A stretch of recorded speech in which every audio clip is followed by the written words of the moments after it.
So I love real-time strategy games. I grew up playing them, and if you're anything like me, you've spent more hours than you probably like to admit going through endless Steam pages looking for that next strategy hidden gem. But instead of playing as your traditional medieval or fantasy or even World War II strategy games, have you ever considered maybe playing as ants?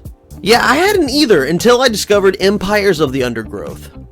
So in this video, guys, we're going to be talking about Empires of the Undergrowth and its brand new 1.0 update, officially bringing it out of early access and into full release. So if any of this video looks fun to you guys, be sure to check out Empires of the Undergrowth now on Steam, and don't forget to check out the brand new 1.0 update and all of its new features when it drops this Friday, June 7th. But guys, welcome to the video, and before I go any further, I just wanted to thank Slug Disco and Hooded Horse Studios for not only sending me a copy of the game, but also giving me early access to the 1.0 build of the game, making this video possible. So thank you guys, but guys, let's dive into the video.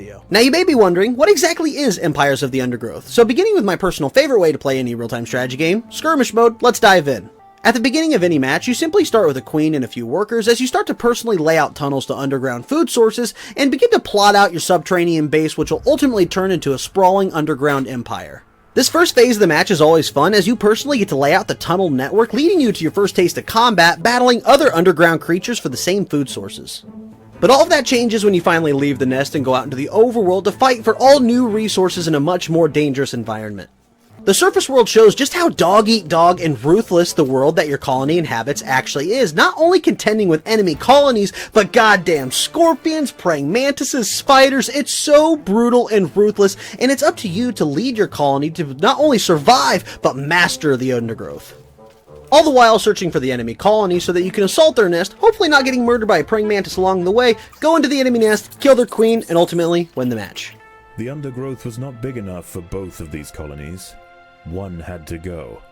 This triumph will ensure valuable resources for the victor. But one thing I find so interesting about Empires of the Undergrowth's gameplay is that the gameplay itself exists on 3 different planes. The first being your own sprawling underground empire, the second being the enemy's underground empire, and both of these being connected by the third, which is the overworld with its many dangers and unique gameplay elements.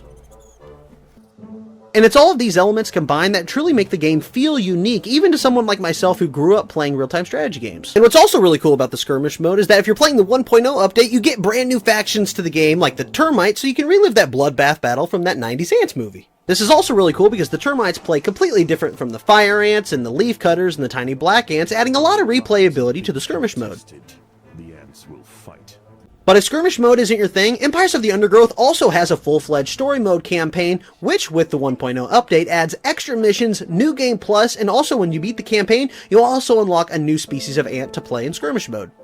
But on top of all of that, if you just want to see some giant insect battles, the arcade mode has you covered. You want to see an army of ants fight an army of spiders? Go for it. If you want to see how many ants it takes to take down a giant-ass scorpion, you can do that here. You want to see how many praying mantises it takes to take down a giant American bullfrog? You can do that in arcade. And on top of all of that, the 1.0 update adds even more species to arcade mode, so it's more fleshed out than it has ever been, even for returning players.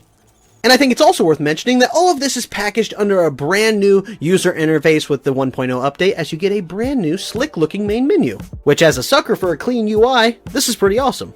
Well guys, you made it to the end. Thank you for watching this video on Empires of the Undergrowth and its brand new 1.0 update. And honestly, when it comes to Empires of the Undergrowth, at least for me, it goes back to what I said at the very beginning of the video, is that I spend more hours than I'd honestly like to admit scrolling through the endless Steam pages looking for that next real-time strategy game that's going to scratch that strategy itch. And at least for me lately, Empires of the Undergrowth has been that game. I never realized how much fun it would be to play as a colony of insects in a real-time strategy setting, but it's been a total blast. So if you find yourself in the same situation I just described in those endless Steam pages, be sure to check out Empires of the Undergrowth, and I hope you guys have as much fun with it as I have had. But guys, that's all I have for this video. If you ended up liking the video, be sure to drop a like on it because it helps the video reach new fans, and as I always say, that's always a great thing. I also make new videos every single week, like the one you're watching right now, so be sure to subscribe so you don't miss any future content. And as I said at the beginning of the video, thank you Slug Disco and Hooded Horse Studios for not only sending me a copy of the game, but giving me early access to the 1.0 build of the game. It made the video possible, so thank you guys. But guys, that's all I have for this video, and I'll catch you guys on the next one.